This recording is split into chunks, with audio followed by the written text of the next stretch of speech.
যেই দেশের মানুষ ভাষার জন্য জীবন দিয়েছে, যেই দেশের মানুষ স্বাধীনতার জন্য এক সাগরের রক্ত দিয়েছে, 30 লক্ষ মা বোনদের ইজ্জত দিয়েছে, আমার মনে হয় সেই দেশের মানুষ একটা বারের জন্য হলেও কালেমার পতাকা উড়ানোর জন্য এক সাগর রক্ত নয়, লক্ষ লক্ষ মানুষের রক্ত এবং জীবন দিয়ে কালেমার পতাকা উড়িয়ে ছাড়বে, ঠিক কিনা?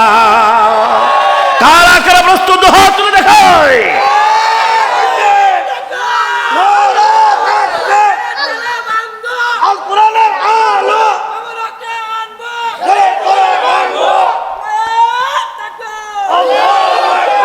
আমার ভাইয়েরা, আজকে যে মাহফিলটা সেটা হলো কাদিরাবাদ হালিওরা হেফজুল কোরআন নুরানি মাদ্রাসার মাহফিল। এই মাদ্রাসাটা নিঃসন্দেহে কোরআনের মাদ্রাসা, কথা বলেন ঠিক কিনা? আজকের যে মাহফিলটাও সে কোরআনের মাহফিল। আমি যে বক্তা, সেই বক্তাটাও নিঃসন্দেহে সে কোরআনের বক্তা, কথা কন ঠিক কিনা? আপনারা যারা এখানে শ্রোতা এবং কর্মী, আপনারা সবাই কোরআনের কর্মী। কোরআনের কর্মী হলে লাভ আছে না নাই? পরকালে খবর আছে। দুনিয়ায় জমি থাকার চাইতে ওই জমির দলিল থাকার গুরুত্ব বেশি, কথা কোন ঠিক কিনা? দলিল যা, জমিন তার। কিয়ামতের ময়দানে এই কোরআনের প্রয়োজন হবে। দেখবেন বিরোধিতা যারা করেছে দুনিয়াতে তো তারা ইতিহাসের মানচিত্র থেকে বিদায় নিবে, কিয়ামতের ময়দানে তারা নিশ্চিহ্ন হয়ে জাহান্নামে চলে যাবে, কথা বলেন ঠিক কিনা? খুশির কোনো কারণ নাই। ধৈর্য ধরা তো একটু কঠিন জিনিস, এটা তো একটা মস্ত ভারী জিনিস। আমাদের একটু কষ্ট হচ্ছে, একটু কষ্ট করতে হবে।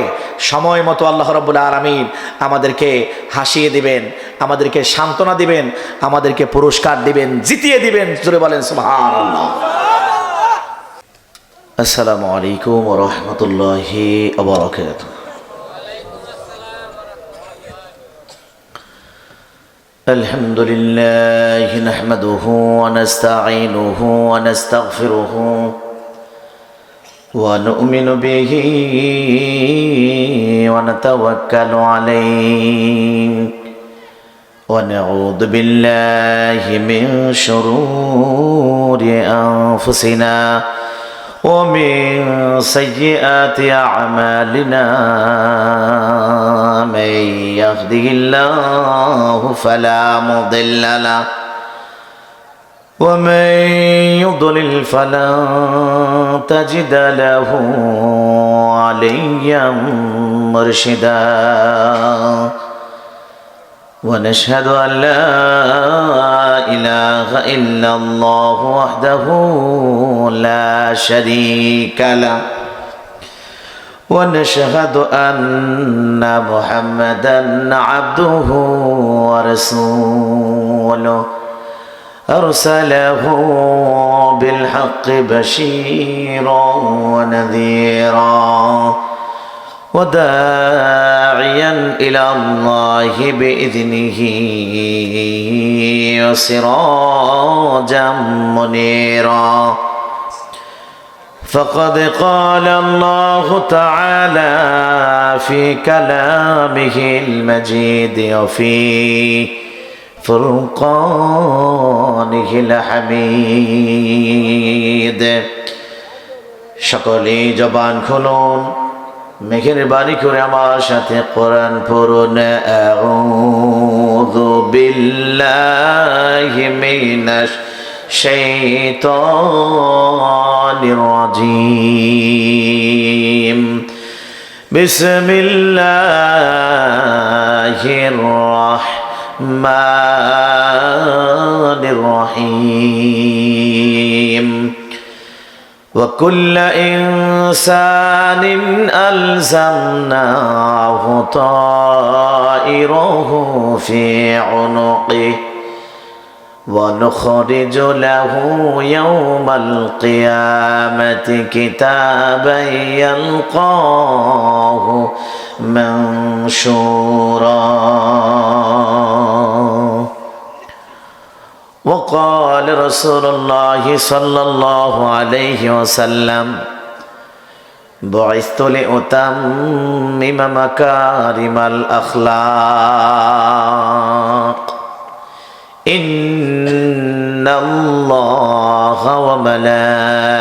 وملائكته يصلون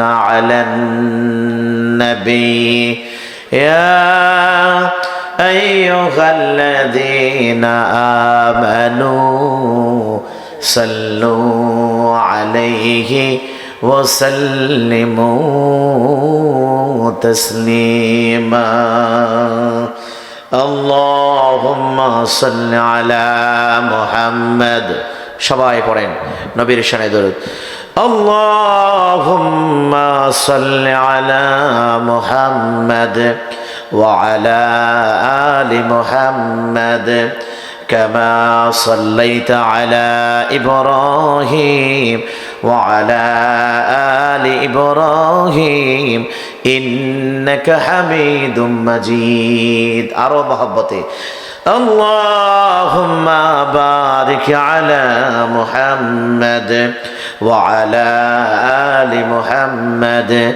كما باركت على إبراهيم وعلى آل إبراهيم إنك حميد مجيد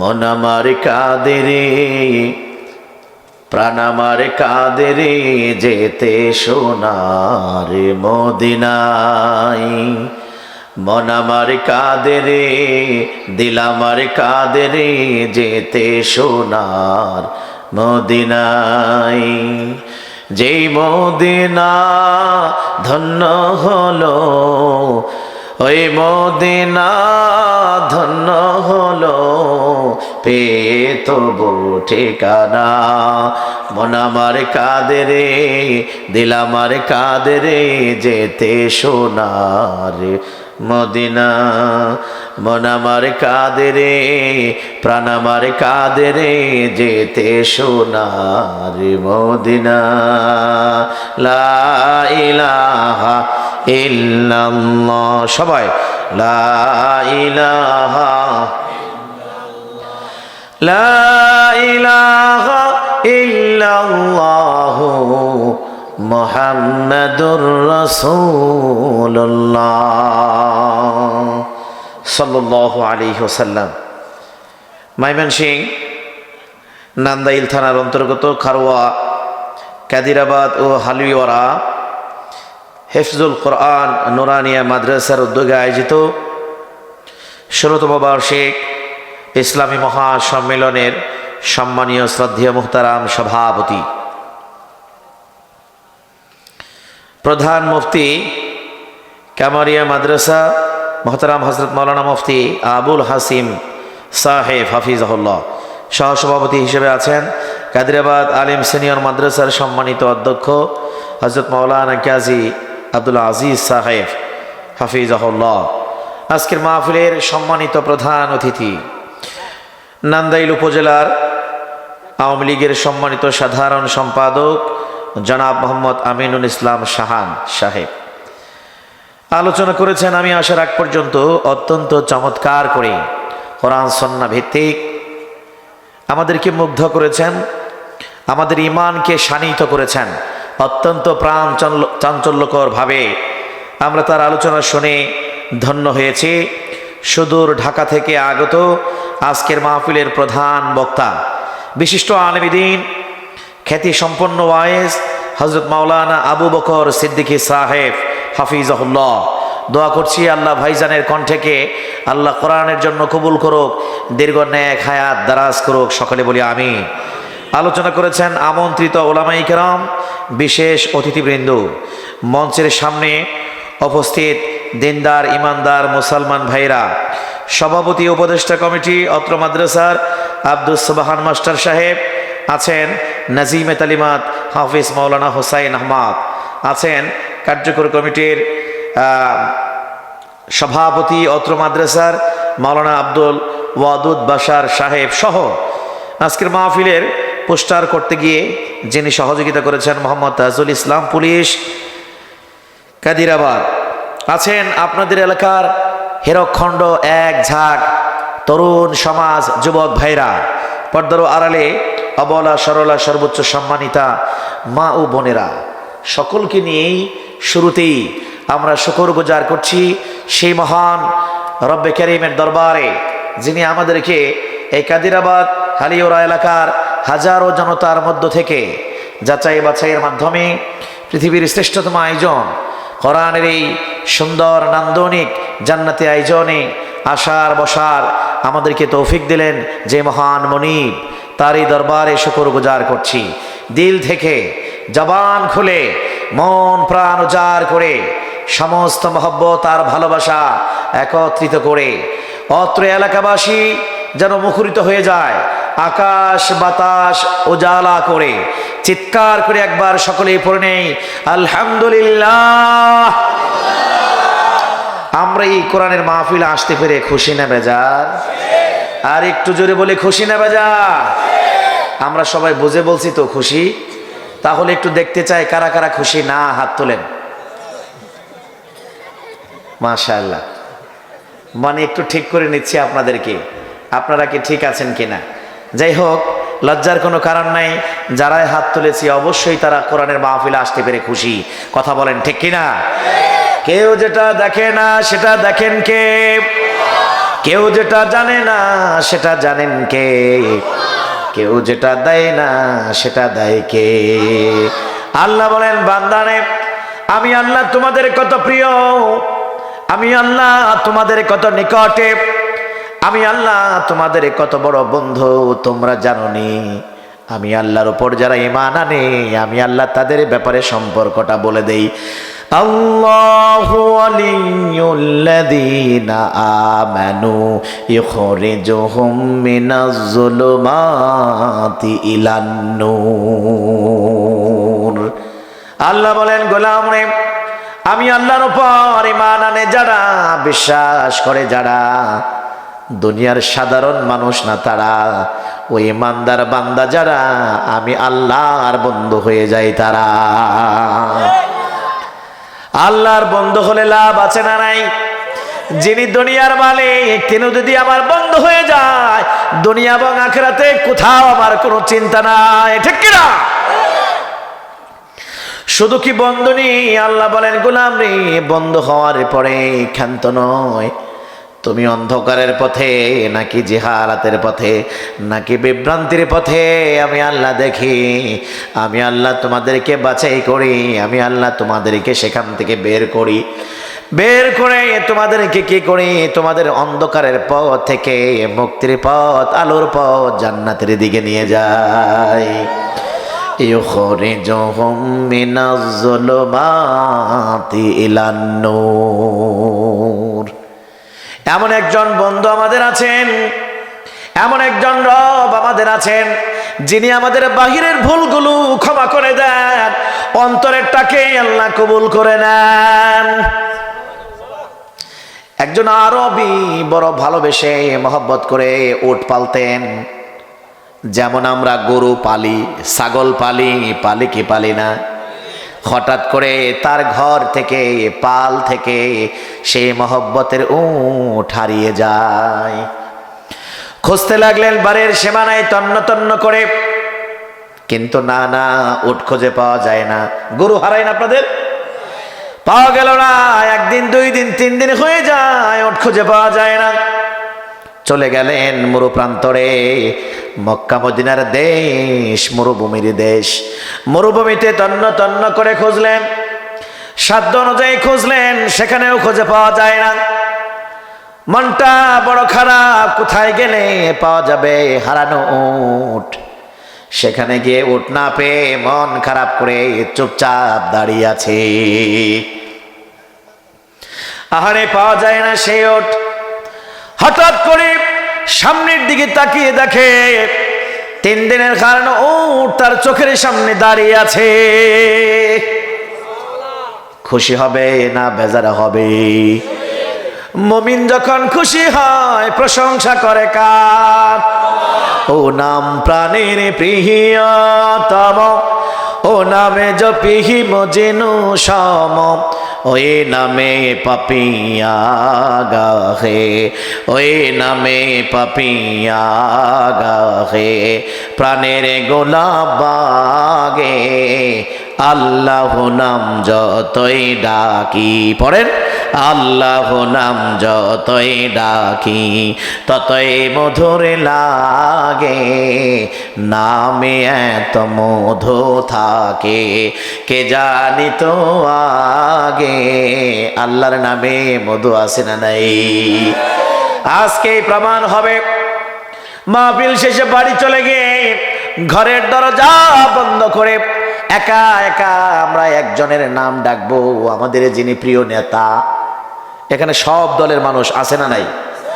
আওয়ামী লীগ, বিএনপি, জাতীয় পার্টি, জামাত, আপনার সবচেয়ে প্রিয় নেতা, সবচাইতে প্রিয় ইমাম, সবচাইতে প্রিয় পীর সাহেব, সবচাইতে প্রিয় বক্তা, যে কোনো একজন ব্যক্তির নাম আপনি ঘরের দরজা বন্ধ করে বাতিটা নিভিয়ে দিয়ে একা একা একবার দুইবার বারবার ডাকবেন।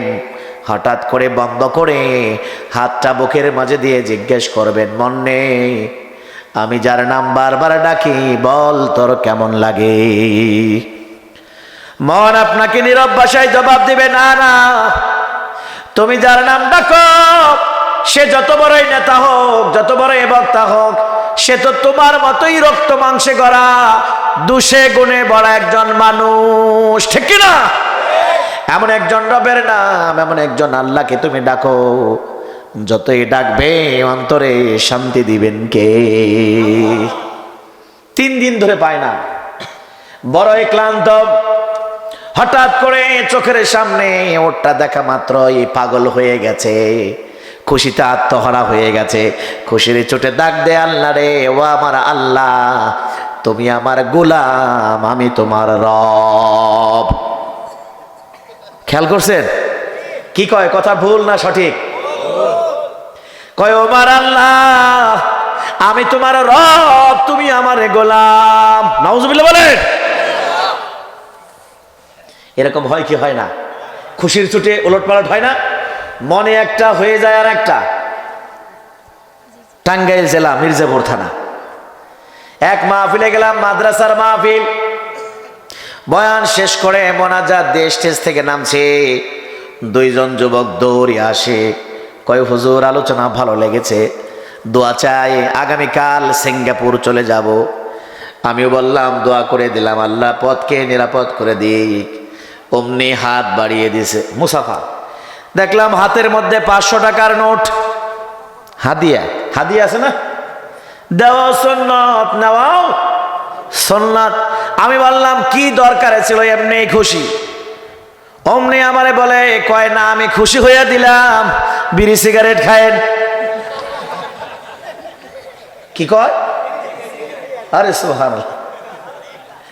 আমি কইলাম, হয়তো বা ভুল হতে পারে, একটু সংশোধনের সুযোগ করে দেই। 2 জন যুবক তাল পায় নাই, একজন একটু তাল পেয়েছে।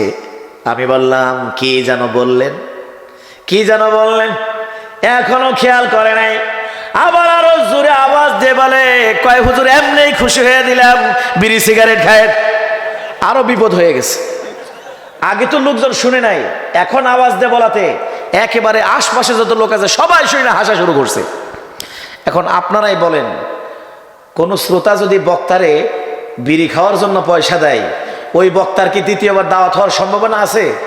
যে কয় কি, শ্রোতা উপেন বিড়ি খাওয়ার পয়সা দিতেছে, এই বক্তা তো মনে হয় গাঞ্জাখোর, ঠিক কিনা? আমার ভাইয়েরা, দ্বিতীয়বার যখন বলেছে, পাশের যুবক সে টের পেয়ে লজ্জা পেয়েছে, হাত জোর করে আমাকে বলে, হুজুর বেয়াদবি মাফ করবেন, আমার দোস্ত বুঝতে পারে নাই, তার একটু বিড়ি খাওয়ার অভ্যাস, বিড়ি খাওয়ার অভ্যাস থাকার কারণে যেখানে আপনাকে বলবে হুজুর চা পান খাওয়ার জন্য দিলাম, চা পানের জায়গায় বিড়ি হয়ে গেছে। আমি বললাম, বন্ধু না না, 3 দিনের কারণে উঠবে। ওটার মালিক যখন বলে, আল্লাহ আমি তোমার রব, তুমি আমার গোলাম, বলেন দেখি আল্লাহ বান্দার কথা জানে কি জানে না? শোনে কি শোনে না? শুধু মুখেরটাই শোনে না। আল্লাহ কয়, বান্দারে আমি আল্লাহ তোমার কলিজারে খবর রাখি, আমি তোমার চেহারা দেখি না, তোমার মুখের হাসিটাও দেখি না, রূপ সৌন্দর্য ক্ষমতা ধন সম্পদ ক্ষমতা দেখি না। গোলাম রে আমি দেখি ওয়ালাকিয়ানা লুহুত তাকওয়া মিনকুম, আমি দেখি বান্দার অন্তরে তাকওয়া, যার কলিজায় আমি আল্লাহরে ভয় ভালোবাসা যত বেশি, আমি আল্লাহর কাছে তার সম্মান এবং মর্যাদা তত বেশি। আল্লাহ হারানো ওটের মালিককে বলে, ও হোটের মালিক পাগলামি করিও না। 3 দিন পরে উঠবে, তুমি এত খুশি হয়ে গেলা, খুশির চোটে তাল হারিয়ে বেতাল হয়ে গেলা। কে তোমার রব আর কে রবের গোলাম, তুমি বলতে গিয়ে প্যাঁচ লাগাইলে রে বান্দা। আমি আল্লাহ ভালো করে জানি তোমার অন্তরের খবর, এখনো তোমার অন্তরে আমি আল্লাহ তোমার রব আর তুমি আমার গোলাম, ঠিক কি না? কারণ আমি আল্লাহ ভালো করে জানি এটা একদিনের বিষয় না। সারা জীবন নামাজে, সারা জীবন সমাজে, সারা জীবন মিটিং এ, সারা জীবন মিছিলে নারে তাকবীর,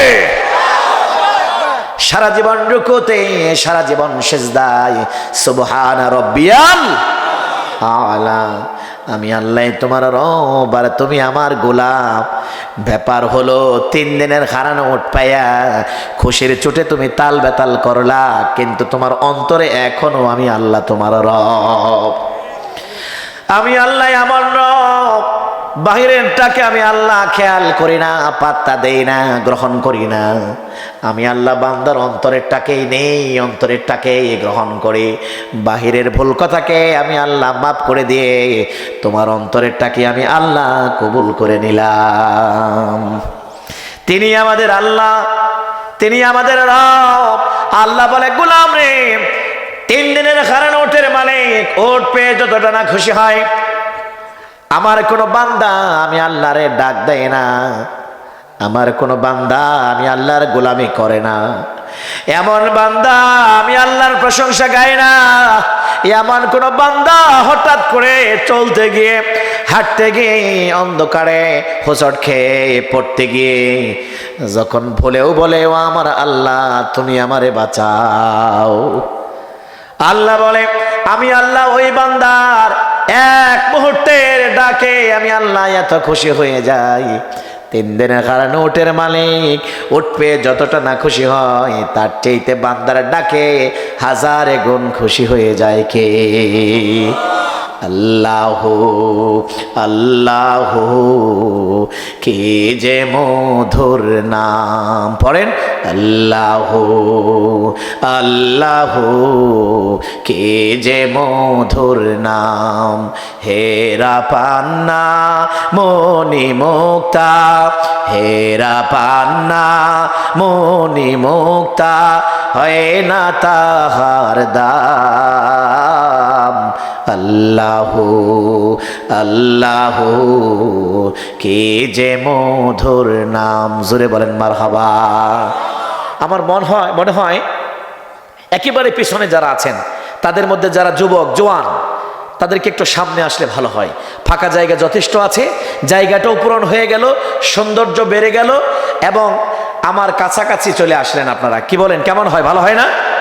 আল্লাহু জামিলুন ইউহিব্বুল জামাল। যে কোনো জিনিসের সৌন্দর্য ভালো এই কারণে, আমার আল্লাহ নিজেও সুন্দর, আল্লাহ সুন্দর রে ভালোবাসে। আসমান সুন্দর, জমিন সুন্দর, পাহাড় সুন্দর, পর্বত সুন্দর, সুন্দরে সুন্দরে পাল্লা, না জানি কত সুন্দর তুমি আল্লাহ, জানি না কত সুন্দর তুমি আল্লাহ। ঠিক কি না? এই আল্লাহকে আমরা দেখি না এই দুনিয়ার সাধারণ চোখে, কিন্তু সেই সুন্দর আল্লাহ একদিন আমাদেরকে জান্নাতে দেখা দিবেন। সুবহানাল্লাহ। শুধু আমাদেরকে দেখাই দিবেন না, তিনি আমাদেরকে নিজ হাতে হাদিয়া দিবেন। এই তো রোজা সামনে, রোজার হাদিয়া আছে না নাই? কি হাদিয়া? কেউ জানে না আল্লাহ ছাড়া। সুবহানাল্লাহ বলে। আজকে যেই মাদ্রাসার মাহফিল, এই মাদ্রাসাটা কোরআনের মাদ্রাসা, কথা কোন ঠিক কিনা? যেই কোরআন আপনার জীবনের শুরুতে, জীবনের শেষে, আপনার জানাজায়, আপনার নামাজে, আপনার সমাজে, আপনার বিয়ে শাদী সব জায়গায় কোরআনের প্রয়োজন আছে না নাই? কিন্তু কই সেই কোরআনের সাথে আমাদের সম্পর্ক নাই। সেই কোরআনের শিক্ষা আমার ছেলে মেয়েদের মধ্যে নাই। আমার ছেলে মেয়েদেরকে শিক্ষা দিতেছি আডম বাগডম গোড়াডম সাজে, আছে না নাই? আচ্ছা কোন দিহি জীবনে এগুলো কি কাজে লাগে? আবার কয় স্যার ছেলেদেরকে কয় পড়ো পড়ো পড়ো, ছেলেরা কয় কি পড়ুন? কয় হাট্টিমা টিম টিম তারা মাঠে পারে ডিম, তাদের খাড়া দুটো শিং, আছে না নাই? কবিতা আছে কিন্তু আসলে নাই। আপনাদের এলাকায় শিংওয়ালা কোনো প্রাণী ডিম পারে? গরু কি ডিম পারে না বাচ্চা দেয়? হরিণে কি ডিম পারে না বাচ্চা দেয়? মহিষে কি ডিম পারে না বাচ্চা দেয়? তার মানে পৃথিবীর জীবন্ত মিথ্যা কথাটা, পৃথিবীর শ্রেষ্ঠ মিথ্যা কথা দিয়ে আপনার কোমলমতি ছাত্রকে, আপনার সন্তানকে আজীবনের জন্য মিথ্যাবাদী বানানো হচ্ছে। আল্লাহ বলছেন পড়ো, তার মানে এই নয় আপনি হাট্টিমা টিম টিম পড়বেন। আবার কি কই জানেননি? আম পাতা জোড়া জোড়া মারবো চাবুক সরবো গোড়া, ওরে বাবু সরে দাঁড়া আসছে আমার। ওরে বাবা রে বাবা, পাগলা ঘোড়াও নাই। পাগলা ঘোড়া আছে মানে এক গাছের মধ্যে কি কয়, তাল গাছের মধ্যে বইয়া বইয়া ঘোড়া বানিয়া মাশাআল্লাহ কবিতা গাইবেনছে। কথা কোন ঠিক কিনা? চরম আফসোস বন্ধু, কোথায় যাচ্ছে আমাদের দেশ, কোথায় যাচ্ছে আমাদের শিক্ষা? আমরা বেখেয়াল, আমরা খেয়াল করি না। যদি একটু খেয়াল করতেন তাহলে আপনি অন্তত প্রতিবাদী হতেন, দেশ জাতি এবং শিক্ষার অবস্থা এমন হতো না। কথা কোন ঠিক কিনা? কিছুদিন আগে নির্বাচন গেছে, একটা নির্বাচন আছে না? আপনারা মানে না মানে নির্বাচনটা একটা হয়েছে। কথা কোন ঠিক কিনা? দেখেন আমার ভাইয়েরা, কাদিরাবাদ হালিওরা পাশেই যদি কোনো মসজিদ থাকে, মুসল্লির সংখ্যা 100 অথবা 200 অথবা 500 ধরে নিলাম।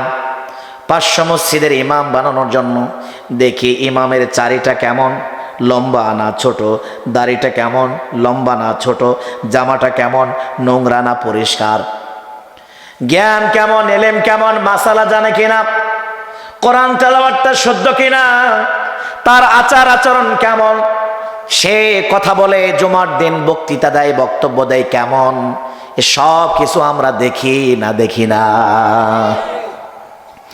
একটু ভাবেন, 500 মসজিদের ইমাম, তাকে আপনি কত কি দেখলেন। আর যখন লক্ষ লক্ষ মানুষের ইমাম স্টেজে দাঁড়িয়ে কথাই বলতে পারে না, বক্তব্যই দিতে পারে না, সেই লোকটাকে লক্ষ লক্ষ মানুষের ইমাম বানানোর জন্য আমাদের খালাম্মা বলে, সাকিব আল হাসান রে টেনশন করিও না, বক্তব্য না দিতে পারলেও সমস্যা নাই, তুমি খালি চায়ের মারবা আর ছক্কা মারবা, অমনি তুমি সংসদ সদস্য হয়ে যাইবা। কথাকে আমি বানিয়ে বললাম না, এটি হয়েছে। অনেকেই খুশি হয়েছে যে মমতাজ আপা আর নাই। মমতাজ রে চিনেন? ওই যে মানিকগঞ্জের মমতাজ আপা আর নাই, তার মানে সংসদে আর গান হওয়ার সম্ভাবনা নাই। আমি বলি খুশি হওয়ার কোনো কারণ নাই। আগে হয়েছে সংসদে গান, এখন হবে সংসদে সিনেমা।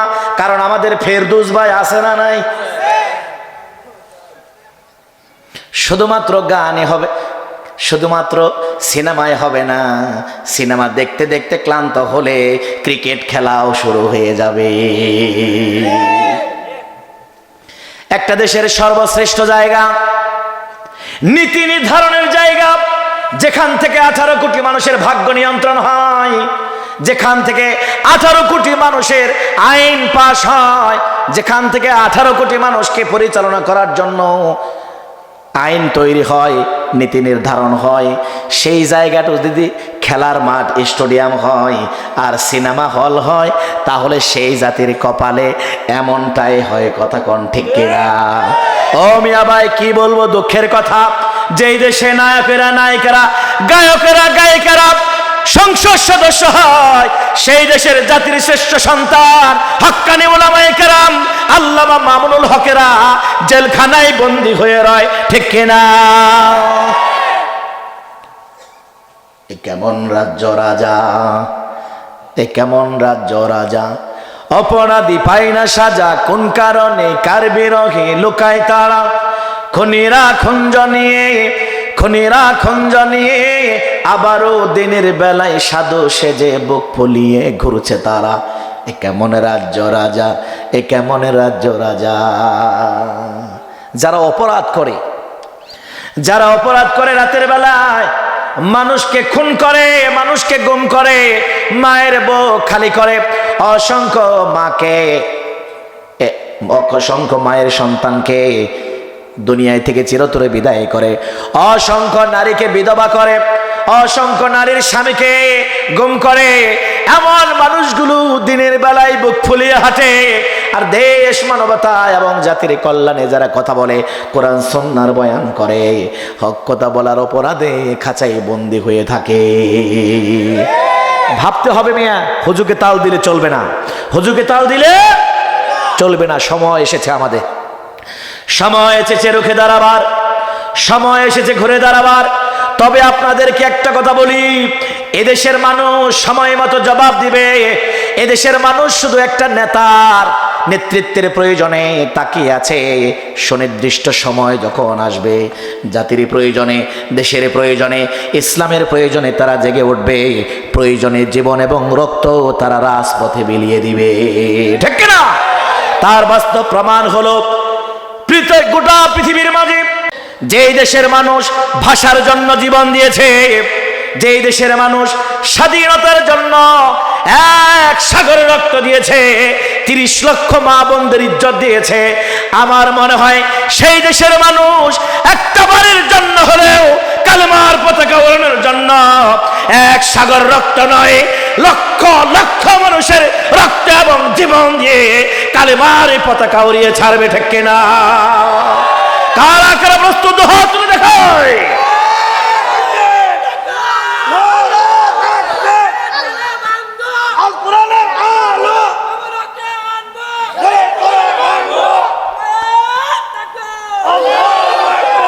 আমার ভাইয়েরা, আজকে যে মাহফিলটা সেটা হলো কাদিরাবাদ হালিওরা হেফজুল কোরআন নুরানি মাদ্রাসার মাহফিল। এই মাদ্রাসাটা নিঃসন্দেহে কোরআনের মাদ্রাসা, কথা বলেন ঠিক কিনা? আজকের যে মাহফিলটাও সে কোরআনের মাহফিল। আমি যেই বক্তা, সেই বক্তাটাও নিঃসন্দেহে সেই কোরআনের বক্তা, কথা কন ঠিক কিনা? আপনারা যারা এখানে শ্রোতা এবং কর্মী, আপনারা সবাই কোরআনের কর্মী।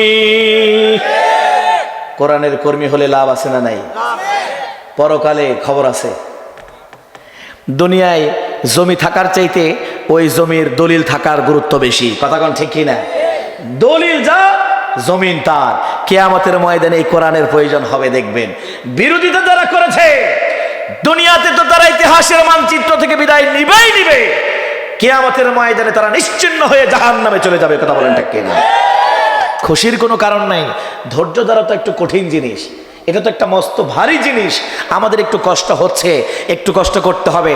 সময় মতো আল্লাহ রাব্বুল আলামিন আমাদেরকে হাসিয়ে দিবেন, আমাদেরকে সান্ত্বনা দিবেন, আমাদেরকে পুরস্কার দিবেন, জিতিয়ে দিবেন। জোরে বলেন সুবহানাল্লাহ। আল্লাহর নবী বলেন, মান ক্বালা বিহি সাদাকা। কোরআন দিয়ে যারা কথা বলে পৃথিবীর শ্রেষ্ঠ কথা বলে। ওমান হাকামা বিহি আদালা। কোরআন দিয়ে যারা বিচার করে তারা পৃথিবীর শ্রেষ্ঠ বিচারটাই করে। আমার ভাইয়েরা, নবী আসলেন আইয়ামে জাহিলিয়াতের যুগে। অন্ধকার, কি অন্ধকার? রাতের অন্ধকার নয়, শুধু জ্ঞানের অন্ধকার, মানবতার অন্ধকার, সভ্যতার অন্ধকার। মানুষের চরিত্র এত খারাপ হলে কি হতে পারে? নিজের আপন মায়ের সাথে তারা জিনা করে। আমরা কি কখনো করতে চাইবো? আমরা কি কেউ করব না? কত খারাপ!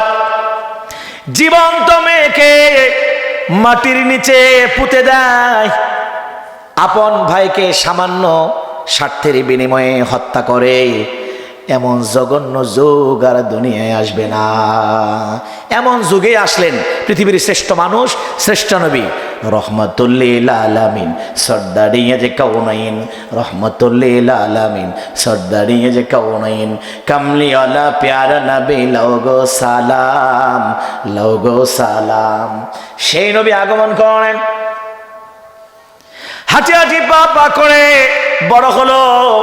যিনি সাধারণ কোনো নবী নয়, যিনি সাধারণ কোনো মানুষ নয়, যার ব্যাপারে আল্লাহ বলেন তার আগমনটাই হলো এমন রহমতের ভান্ডার দিয়ে ভরা। ওয়ামা আরসালনাকা ইল্লা রাহমাতাল লিল আলামিন। রহমতের দ্বার খুলে গেল, আল্লাহর নবী চলে আসলো। হাঁটি হাঁটি পা পা করে নবী আমার বড় হলেন। বয়স হয়ে গেল 17। কত বছর বয়স? মানুষ একটু বুঝে, 17-18 বছর হলে ছেলেটা দেখবেন বাবা মাকে পরামর্শ দেয়, ঘর বাড়ি গোছানোর কথা বলে, বন্ধু বান্ধব তৈরি হয়, সমাজে একটা অবস্থান তৈরি করতে চাই। নবী আমার চিন্তা করলেন যুগ জামানাটা দারুণভাবে খারাপ। এই খারাপ যুগটাকে পরিবর্তন করার জন্য কিছু ভালো মানুষের প্রয়োজন। একা একা ভালো করা যাবে না, 10 মিলে করি কাজ, হারি যেতে নাহিলাস। কিছু যুবক তৈরি হয়ে গেল। কেন তৈরি হলো জানেননি? চেহারা দেখে পাগল হয়, আচরণ দেখে মুগ্ধ হয়। এটা কেমন সোনার মানুষ। আমরা ঝগড়া করি, সে ঝগড়া করে না, সে থামিয়ে দেয়। আমরা মুরব্বীদের সাথে বেয়াদবি করি, সে বেয়াদবি করে না। সব জায়গায় শুধু সমাধান আর সমাধান, হাসি মুখে সব সমাধান করে দেয়। কিছু যুবক একত্রিত হলো। নবী বললেন, ও মক্কার যুবক, তোমাদের কি খারাপ লাগে না আপন মায়ের সাথে জিনা করে? এটা কেমন রুচি? নিজের মেয়েকে জীবন্ত মাটির নিচে গেড়ে রাখে, এটা কেমন রুচি? সবাই বলে কি করা যায়, কি করা যায়? কই যুগ জামানা পাল্টে দেওয়ার জন্য একটা সঙ্গ করা যায়, একটা সমিতি করা যায়, একটা সংগঠন করা যায়। যেই সংগঠনের নামে আমরা মানবতার জন্য, সমাজের জন্য, দেশের জন্য, যুগ পরিবর্তনের জন্য আমরা কাজ করব। শুরু হয়ে গেল সংগঠন, একটি সমিতি, একটি সংঘ নবী তৈরি করলেন। নাম দিলেন হিলফুল ফুজুল। নাম কি? হিলফুল ফুজুল। মাশাআল্লাহ, টান দিয়ে আমি আপনাদেরকে নিয়ে যাই 40 পর্যন্ত। কাজ শুরু হলো 17 থেকে 40। কত বছর? 17 থেকে 40 না, 17 থেকে 40 23 বছর। 17 থেকে 40 23 বছর নবী আমার নিজের বুদ্ধি, নিজের বিদ্যা, নিজের শক্তি, নিজের চিন্তা সবটুকু উজাড় করে গোটা মক্কার পরিবেশটাকে পরিবর্তন করার জন্য, ডাকাতকে ভালো করার জন্য, জিনাকারীকে ভালো করার জন্য, চোরকে ভালো করার জন্য চেষ্টা করলেন। একটা চোর নবী ভালো করতে পারলেন না। আমার ভাইয়েরা, আল্লাহ নবীর উপর কোরআন নাজিল হলো, ইকরা বিসমি রাব্বিকাল্লাযী খালাক। নবী গো, আপনি পড়েন, আপনি জানেন যিনি আপনাকে সৃষ্টি করেছেন সেই নবীর নামে। নবী আমার নতুন করে জানতে শুরু করলেন, নবী আমার পড়তে শুরু করলেন। নবীর উপর আস্তে আস্তে করে আল্লাহ নির্দেশ দেয়, আপনি আমার কাছ থেকে যা শিখেন, আপনি আমার কাছ থেকে যা জানেন, ওয়ামান আহসানু কাওলাম মিম্মান দা ইলাল্লাহ, তার কথার চাইতে ভালো কাজ কারো হতে পারে না। যে মানুষের দিকে না ডেকে, মানুষের তৈরি করা আইনের দিকে না ডেকে, আওয়ামী লীগ বিএনপি জাতীয় পার্টির দিকে না ডেকে আল্লাহর দিকে ডাকে, তার চাইতে ভালো মানুষ, তার চাইতে ভালো ডাক আর কারো হতে পারে না। ঠিক কিনা? নবী কয়, আল্লাহ গো, অসম্ভব, আবু জেহেল আমার পিছনে লেগে আছে, ও তো জানতে পারে অবস্থা খারাপ। আল্লাহ কয়, উদু ইলা সাবিলি রাব্বিকা বিল হিকমা, আপনাকে হিকমত অবলম্বন করা লাগবে। কৌশলে হেকমতে বুদ্ধি খাটিয়ে আপনাকে দাওয়াত করে আস্তে আস্তে মানুষকে তৈরি করতে হবে। নবী তাই শুরু করলেন, কিন্তু আবু জেহেলের চোখে পড়ে গেল ব্যাপারটা কি। আমার ভাতিজা শুরু করলো হিলফুল ফুজুল দিয়ে, এখন কি যেন নতুন নতুন কথা কয়, আর যাকে বুঝায় সে বুঝে যায়, আজীবনের জন্য তার দলের সদস্য হয়ে যায়। দল ভারী হতে শুরু করলো। আবু জেহেলের মাথা নষ্ট হলো, দেখি ভাতিজাকে থামানো যায় কিনা। ও ভাতিজা, এগুলো কি করো তুমি? কি দরকার তোমার বলো, ক্ষমতা চাও? মন্ত্রিত্ব দিয়ে দিব। সুবহানাল্লাহ বলবেন না?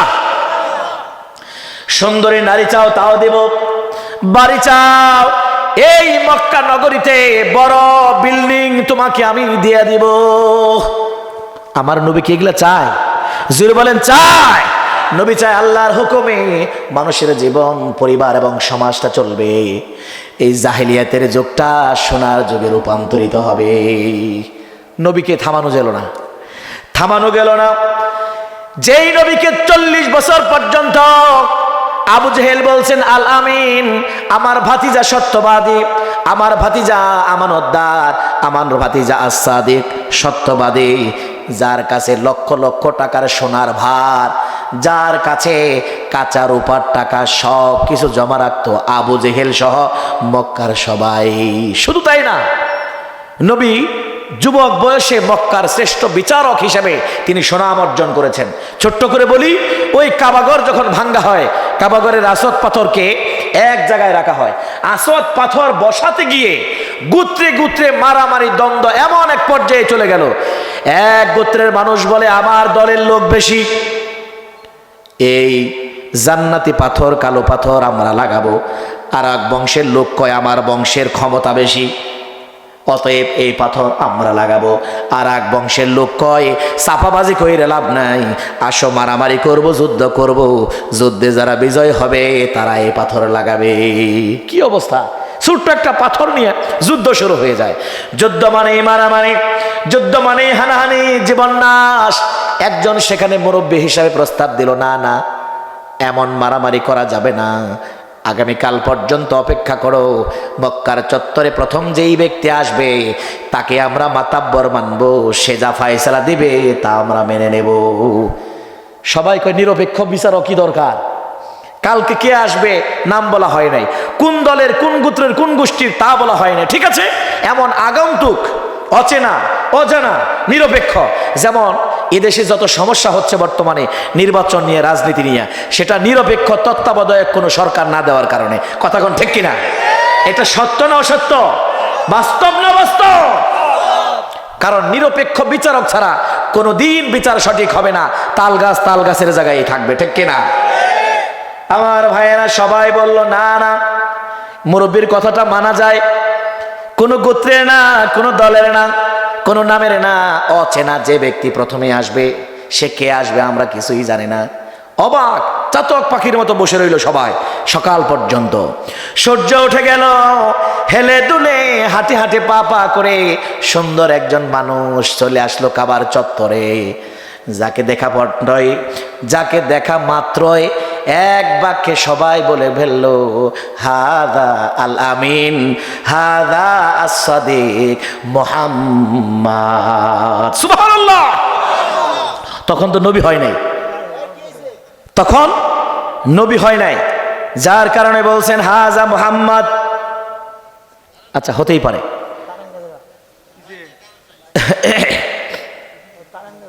ভাই সাউন্ড নাড়াচাড়া করেন না, দেখেন কি হয়েছে। হ্যাঁ, হাজা মুহাম্মদ। তখনও নবী হয় নাই, 18-20 বছরের মানুষ, মক্কার শ্রেষ্ঠ সত্যবাদী আল আমিন।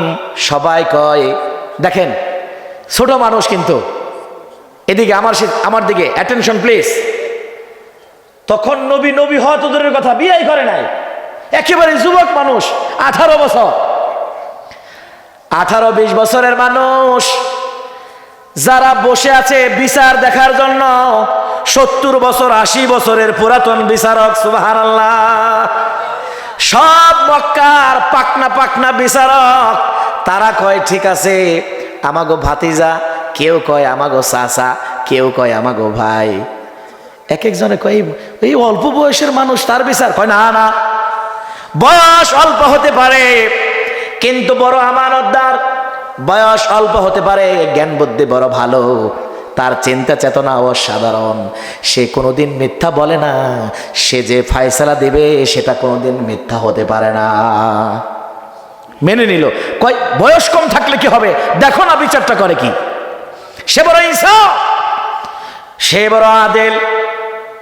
সবাই বসে আছে, কয় আল আমিন নেই, আমরা বড় বিপদে, আমাদের এই বিপদটা উদ্ধার কইরা দাও। আমরা সবাই যার যার মতো করে জান্নাতি বরকতি পাথরটাকে আমরা লাগাইতে চাই, কিন্তু একটা পাথর তো এত মানুষে লাগানো যাবে না। এই বিচারটা দিলাম, তুমি কেমনে ফায়সালা দিবা তুমি জানো, তুমি যা বলবা তো সবাই আমরা মেনে নেব, কারণ তোমার ব্যাপারে আমাদের কোনো আপত্তি নাই, আমাদের কোনো প্রশ্ন নাই। আল্লাহ নবী ছোট মানুষ, আল্লাহকে বললেন, আল্লাহ গো, আসমানের দিকে তাকায়, ও আল্লাহ কি বিপদ, 100 বছরের মুরব্বী মানুষ, এই মক্কার সবচেয়ে বর্ষিয়ান বড় বড় নেতা, বড় বড় মাতবার আমার মতো ছোট্ট মানুষের মাতবার বানায়। আল্লাহ গো, তুমি ছাড়া বুদ্ধি দেওয়ার আর কেউ নাই, তুমি ছাড়া মীমাংসা দেওয়ার আর কেউ নাই, এমন ফায়সালা দিয়া দাও যেন এই মক্কার অশান্ত পরিবেশ শান্ত হয়ে যায়, মারামারি কাটাকাটি মুহূর্তের মাঝে আমার ফায়সালায় সব সমাধান হয়ে যায়। সবাই চিন্তা করে বিচার দিলাম মোহাম্মদ রে, মোহাম্মদ হিজে উপর দিকে চেয়ে থাকে, ব্যাপারটা কি চিন্তা করে, চিন্তা ভাবনা শেষ। সাথেই ছিল একটা সুন্দর রুমাল, মাথায় থেকে রুমালটা মাটির মধ্যে বিছিয়ে দিলেন। আল্লাহর নবীর মোবারক পূর্ণ জান্নাতি হাত দিয়ে কালো পাথরটাকে রুমালের মাঝখানে তুলে দিলেন, আর বললেন, ও মক্কার নগরীর মানুষেরা, সবাই চতুর্দিকে রুমালে ধরেন, রুমালে ধরবে যারা এই জান্নাতি কালো পাথরের বরকত এবং মর্যাদা পাবে তারা। আমাদের দেশে কিছু পীর সাহেবরা মুরিদ দেয়, দেখবেন তখন মুরিদ দেওয়ার সময় নতুন করে যখন বায়াত দেয় রুমাল ছেড়ে দেয়, কথা কোন ঠিক না ব্যাঠি? আল্লাহর নবী যুবক মুহাম্মদ অসাধারণ একটি ফায়সালা, একটি বিচার করে দিলেন। রুমালের মাঝখানে পাথরটা রাখলেন। অসংখ্য মানুষ, বিশেষ করে 4 গোত্রের 4 বড় বড় নেতা, বড় বড় মাতবার, সবাই চতুর্পার্শ্বে ধরলো, হাঁটি হাঁটি পা পা করে মক্কার কোনায়, কাবাঘরের কোনায় চলে গেল। নবী নিজের হাত দিয়ে কাবাঘরের কোনার মধ্যে লাগিয়ে দিল। অসাধারণ এই বিচার ব্যবস্থা দেখে মক্কার সব বড় বড় জাদ্রেল নেতা এবং মাতবররা কয়, সারা জীবন কত বিচার করলাম রে, মুহাম্মদের মতো অসাধারণ বিচার কোনোদিন দেখি নাই। বিচারক হয়ে গেল। নবীকে আবু জেহেল বিচারক মানে, মন্ত্রিত্ব দিতে চায়, নারী দিতে চায়, বাড়ি দিতে চায়, কিন্তু একটা জিনিস মানতে চায় না। আবু জেহেল মানুষের তৈরি করা আইন বাদ দিয়ে আল্লাহর ওহীর নাজিলকৃত বিধান মানতে চায় না, ঠিক কিনা? আবু জেহেল জানে দীর্ঘদিন এককভাবে যে ক্ষমতায় আমি আছি, আসমানি আইন কোরআনী আইন দিয়ে যদি এই ক্ষমতা চলে, আমি আবু জেহেলের আর ক্ষমতায় থাকা হবে না। 2 নম্বরই করাও চলবে না। তার মানে মুহাম্মদকে ট্যাগ দেওয়া লাগবে। কি ট্যাগ? অন্তত পাগল বলা লাগবে। এতদিন তো প্রশংসা করছি, সত্যবাদী, অমুক তমুক। হ্যাঁ শোনো, তোমরা ওদিকে যাও কেন? ওদিকে একটা পাগল আছে, এই পাগলের কথা তোমরা আর শুনো না। কারণ যারাই পাগলের কথা শুনতে চায়, চুম্বুকের মতো হয়ে তারা সেখানে লেগে থাকে, নবীর দলবদ্ধ হয়ে যায়। যাদেরকে বলতেছে ওদিকে যাও কেন, ওদিকে পাগল, ওখানে পাগল আছে, পাগলের কাছেও যাও না, কথাও শোনো না, এই মানুষগুলা কিন্তু আসলে পাগল না। যারা এই কথাটা শুনলো তারা কয়, ব্যাপারটা কি? পাগল থাকে খালে ডালে, পাগল থাকে মাঠে ঘাটে বাজারে, পাগলকে নিয়ে কোনো মানুষের টেনশন নাই, আলোচনা নাই, সমালোচনা নাই, কথা কোন ঠিক কিনা? কিন্তু মক্কায় আবার নতুন কোন পাগল আইলো, যে পাগল নিয়ে টেনশন করে আমগো দেশের প্রধানমন্ত্রী মিস্টার আবু জাহেল। তার মানে এটা নর্মাল পাগল হইব না, যেই পাগল নিয়ে সরকার চিন্তায় থাকে এই পাগল একটু দেখা দরকার। কথা কোন ঠিক কিনা? গেলেন পাগল দেখার জন্য। আপনারা জানেন পাগলের দাঁতের মধ্যে থাকে ময়লা, ব্রাশ করে না, কিন্তু আমার নবীকে তারা পাগল হিসেবে দেখতে গেল। নবীর মুখের যে দাঁতটা যেন মুক্তার দানার মতো ঝকঝক করে। দুনিয়ার সাধারণ পাগলরা যখন হাসি দেয়, হাসিটা দেখতে কেমন কোনো সুন্দর না হয় না। এ কেমন পাগল, সে যখন আমাদেরকে দেখে হেসে দেয় যেন পূর্ণিমার চাঁদকে যেন হার মানায়।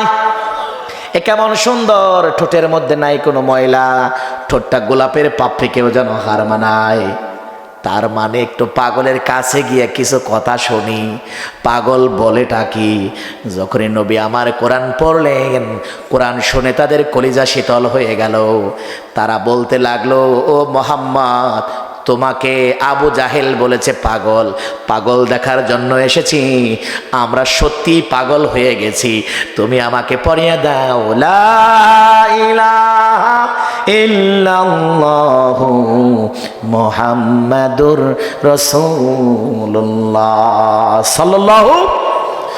আর কিছু যে চাই না আমি, আর কিছু যে চাই না আমি, চাই গো নাজাত আল্লাহ তোমার কাছে আমার এই মোনাজাত, আল্লাহ তোমার কাছে আমার এই মোনাজাত।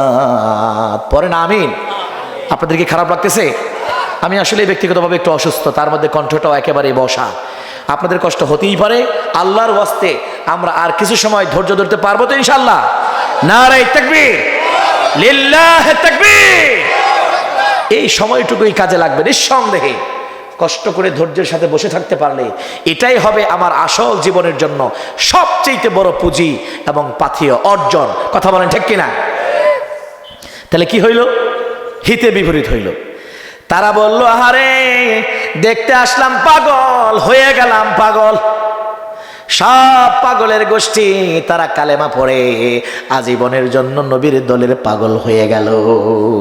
আবু জাহেল কয়, না হবে না, পাগল বলে আরো বিপদে পড়ছি। মন্ত্রী পরিষদদেরকে নিয়ে বসলো দারুন নাদওয়া, তার সংসদ ভবনের নাম কি? দারুন নাদওয়া। এই মোহাম্মদ রে নিয়ে কি করা যায়? একজনে কয়, না না, এইভাবে পাগল টাগল বইলা লাভ নাই, মৃত্যুদণ্ড দিতে হবে, মেরে ফেলেন, সব পরিষ্কার হয়ে যাবে। আবু জেহেল কয়, না না, এই মুহূর্তে সম্ভব না, আমার ভাতিজা থাকতে পারে, বাপ মা না থাকতে পারে, তিন থাকতে পারে, কিন্তু তার জনপ্রিয়তা আছে, তার জনপ্রিয়তা এমন বেশি, তারে যদি মৃত্যুদণ্ড দেই প্রকাশ্যে ঘোষণা দিয়ে রাষ্ট্রীয়ভাবে, তাহলে আমার ক্ষমতা নিয়ে টানাটানি হবে, ক্ষমতায় থাকতে পারবো কিনা তাই সন্দেহ, এই জন্য কৌশলে তাকে মারতে হবে। নাউজুবিল্লাহ বলে। যেমন আমার দেশের একজন আল্লামা ছিল, কোরআনের পাখি ছিল, 3 বছর জেল খাটলো, মৃত্যুদণ্ডের মামলা হলো, রায় হলো, কিন্তু কার্যকর হলো না। কারণ তখন যদি রায় হতো ক্ষমতায় থাকা কষ্ট হতো, ঠিক কিনা? যার কারণে অসুস্থতার নামে পায়তারা করে তাকে সুকৌশলে বিষ দিয়ে মারা হলো। জবাব সামনে আসবে ইনশাআল্লাহ, দুনিয়ায় না হোক আখিরাতে নিশ্চিত, এতে কোনো সন্দেহ নাই। কথা বলেন ঠিক কিনা? আবু জেহেল কয়, না, তোমরা এইটা বাদ দিয়ে অন্য কিছু কও, মৃত্যুদণ্ড হবে না। কয়, তাহলে জেলে বইরা রাখেন। কয়, হ্যাঁ, এটা করা যায়। খাওয়া দাওয়া বন্ধ হবে। আল্লাহর নবীকে বন্দী করা হলো শিয়াবে আবু তালিব নামক জেলখানায়। সেই জেলখানায় বন্দী করে নবীকে খাবার বন্ধ করে দেওয়া হলো, পরিবার পরিজনের সাথে যোগাযোগ বন্ধ করে দেওয়া হলো। যে খাবার নিয়ে পানি নিয়ে নবী আমার জেলখানায় ঢুকলেন, যখন খাবার পানি শেষ হয়ে গেল, তার আত্মীয় স্বজন দেখা করার কোনো সুযোগ দেওয়া হলো না। বর্তমানে তো জেলখানায় খাবার দেয়, পানি দেয়, আল্লাহর নবীর জেলখানায় কোনো খাবার নাই, কোনো পানি নাই, বিছানা নাই, ওই এরিয়ার মধ্যে যত গাছ ছিল বড় বড়, নবী আমার গাছের পাতা বলেন, গাছের চামড়া বলেন, সবকে শেষ করে ফেললেন। পায়খানাগুলো মহিষের মতো, ছাগলের পায়খানার মতো হয়ে গেল। তার মানে ইসলাম মানা অত সহজ না। হালুয়া রুটির মাধ্যমে ইসলাম আসে নাই, শুধুমাত্র পাগড়ি প্যাচ দিয়ে ইসলাম আসে নাই। ইসলাম এসে যে রক্ত ঝরিয়ে, জীবন দিয়ে, দাঁত ভেঙ্গে, ফাঁসি দিয়ে, কথা বলেন ঠিক কিনা? জেলখানাটা নবীজির যত গুরুত্বপূর্ণ সুন্নাহ তার মধ্যে এটা সবচেয়ে অন্যতম সুন্নাহ। সহজ করে যদি বলি, আল্লাহর নবী জেলখানায় থেকে মুক্তি পেলেন, কিন্তু না শেষ হলো না। এক পর্যায়ে তাকে নিয়ে আরো গভীর ষড়যন্ত্র। আল্লাহ বললেন নবীকে, অবস্থা বেশি ভালো না, কখন কি করে ফেলে বলা যায় না। অল্প দিনের জন্য আপনাকে দেশটাই ছাড়া লাগবে গো নবী, জন্মভূমি ছাড়া লাগবে। নবীকে আল্লাহ নির্দেশ দিয়ে দিলেন। নবী আমার মক্কা ছেড়ে ইয়াসরিব নামক দেশে চলে গেলেন। কথা বলেন ঠিক কিনা? ইয়াসরিব চিনেন আপনারা? ইয়াসরিব কি? মদিনার পূর্ব নাম। যখন নবী হিজরত করলেন, যেমন ৭১-এর আগে আমার দেশের পূর্ব নাম কি? জোরে বলেন। মাশাআল্লাহ। ইয়াসরিব নামক দেশে নবী আমার হিজরত করলেন, কোরআনের দাওয়াত দিয়ে কাজ শুরু করলেন। মদিনার মানুষগুলো এত ভালো, অল্প দিনের ব্যবধানে মদিনার মানুষগুলো কোরআনের বিধান মেনে নিল। কেন মেনে নিল? মানুষের তৈরি করা আইনে কোনো শান্তি নাই। কারণ যেই ব্যক্তি আইন তৈরি করে, ওই ব্যক্তি নিজের বিরুদ্ধে কোনো আইন তৈরি করবে না। কথা বলেন ঠিক কিনা? যেই দল যে আইন তৈরি করে, ওই দলের ক্ষতি হবে, ওই দলের বিপক্ষে যাবে, ওই দল ক্ষমতায় থেকে নামতে হবে, এমন আইন জীবনেও তৈরি করবো না। ঠিক কিনা? যেমন বর্তমান যারা ক্ষমতায় গেছে, জানে তত্ত্বাবধায়ক থাকলে ঝামেলা, এই জন্য আইন পাশ করে এটা বন্ধ করে দিয়েছে। কথা কন ঠিক কিনা? এই জাতীয় বহু কথা, যার কারণে মদিনার মানুষ কয় না না, মানুষের আইনে বড় ভেজাল, মানুষের আইনের মধ্যে কোনো সাম্য নাই, ঐক্য নাই, শান্তি নাই, কোনো সমতা নাই। যার কারণে আমরা মুহাম্মদের কথা দিয়ে এই জীবন, সমাজ এবং দেশ গড়তে চাই। কারণ এটা কোনো মানুষের আইন না, এটা আল্লাহর আইন। আল্লাহর কাছে আমরা সবাই গোলাম, সৃষ্টি। আল্লাহর আইন সবার জন্য সমান। কথা বলেন ঠিক কিনা? অল্প দিনের ব্যবধানে মদিনার মানুষগুলো ভালো হয়ে গেল, যুগ জামানা পরিবর্তন হয়ে গেল। আল্লাহ কয়, নবী গো, জাহিলিয়াতের যুগের মানুষ যদি আমি আল্লাহর বিধান মেনে নেয়, এই যুগটা আর জাহিলিয়াতের যুগ থাকবে না। খৈরুল কুরুনিল করনি হয়ে গেল সোনার যুগ, শ্রেষ্ঠ মদিনা। ঠিক কিনা?